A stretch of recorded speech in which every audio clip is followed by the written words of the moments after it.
তাদের একটা চাওয়া পাওয়া থাকে আর সবাই তাকিয়ে থাকে ফুরফুরা শরীফের দিকে, যেখানে তাদের সারা বাংলায় তাদের ভক্তরা রয়েছে, তারাও তাকিয়ে থাকে এই ফুরফুরার পীর সাহেবরা মানে সরকারের কাছে কি দাবি করবে, তাদের পাওনা বাংলার মানুষের জন্য এবার কি চাইবেন 26-এর ভোটের আগে রাজ্যের মুখ্যমন্ত্রীর কাছে।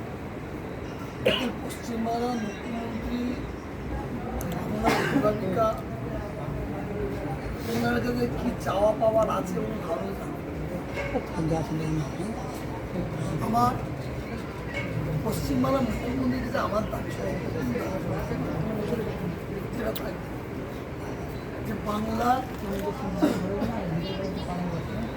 কোটি কোটি মুসলিম উচ্চশিক্ষায় শিক্ষিত ছেলেমেয়েরা তারা চাকরির জন্য জবের জন্য তারা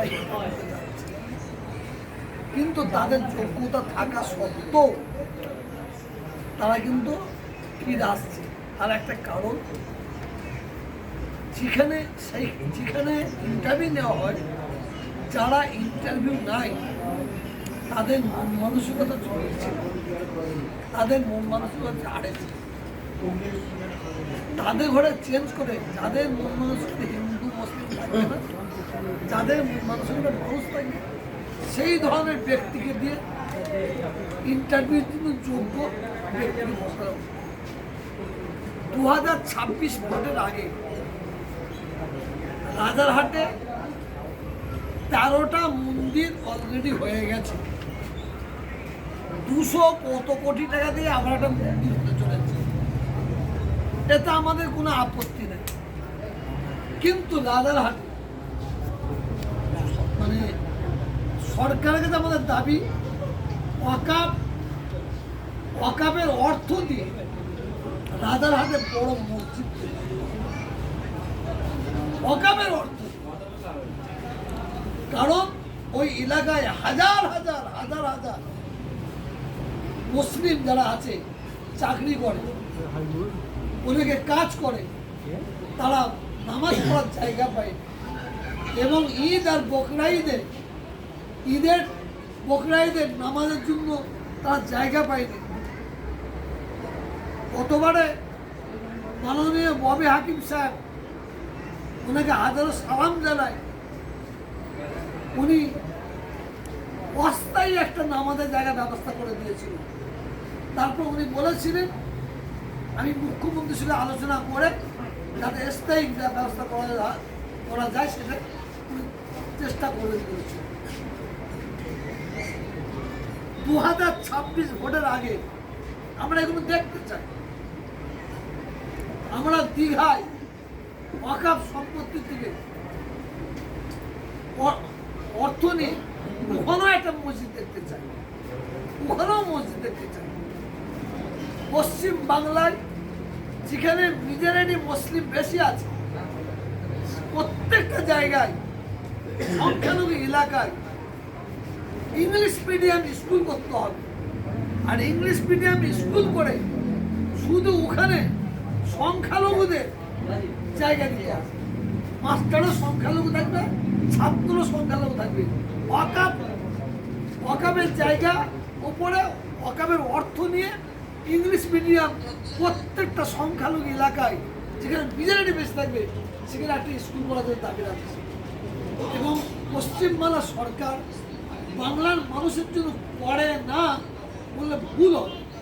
কিন্তু পশ্চিমবাংলার মুখ্যমন্ত্রী উনি জাতি ধর্ম বর্ণ নির্বিশেষে সকলের উন্নয়ন চায়, কিন্তু উনি উনার দলের কিছু এমএলএ এমপি আছে যারা সভাধিপতি আছে, তারা কিন্তু বাংলার প্রত্যেকটা এলাকায় মুসলিমদের বঞ্চিত করছে। মমতা ব্যানার্জিকে আড়ালে রেখে বঞ্চিত করছে, বঞ্চিত নয় এবং তাদের প্রতি অত্যাচার জুলুম করছে। এইটা মমতা ব্যানার্জি দেখা দরকার।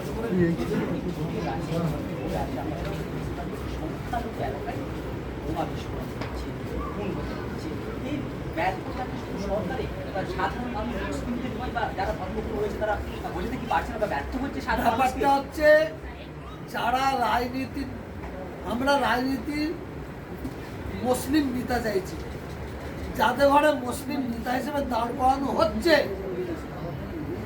আমি সবাইকে বলবো না, বেশিরভাগ যে মুসলমানদের উপরে গলায় ছুরি চালাতে পারবে, যে মুসলমানদের বাড়িতে আগুন জ্বালাতে পারবে, যে মুসলমানদের মার্ডার করতে পারবে, তাদের ঘরে এমএলএ করা হচ্ছে, এমপি করা হচ্ছে, সমাধি করা হচ্ছে। আমি সবাইকে বলছি না, তো ওদের ঘরে দিয়ে তো মুসলমানদের সন্ত্রাস করে বলে, তো ওই ধরনের ওদের নামধারী মুসলমান আমরা চাইছি না। আমরা চাইছি বাংলার প্রত্যেকটা জায়গায় এমএলএ, এমপি, সভাধিপতি, সভাপতি যারা সত্যিকারের মুসলমান, যারা মানব দরদী মুসলমান, সেই ধরনের রাজনীতির নেতা নেত্রীকে চাইছি।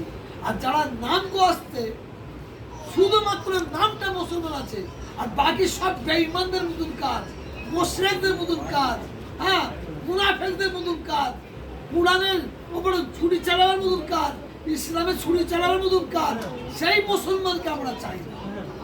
যার জন্য আজকে আমাদের এই ক্ষতিটা হচ্ছে, যে মুসলমানগুলোকে ইদা করা হচ্ছে, তারা কতটা মুসলমান এটা দেখতে হবে আমাদের।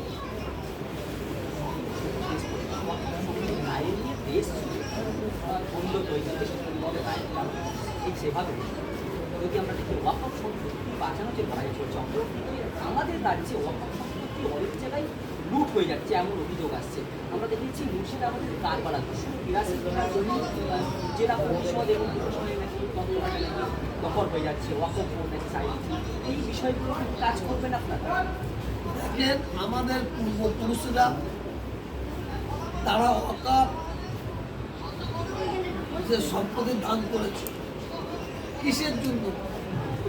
আমাদের মুসলিম ছেলেমেয়েরা যারা উচ্চশিক্ষায় শিক্ষিত হতে পারে, তাদের জন্য স্কুল, কলেজ, ইউনিভার্সিটি, মাদ্রাসা তৈরি করতে পারে, তাদের জন্য এতিমখানা করতে পারে। মুসলিম ছেলেমেয়েদের উন্নয়নের জন্য আমাদের পূর্বপুরুষরা ওয়াকফ সম্পত্তি দান করে গেছে।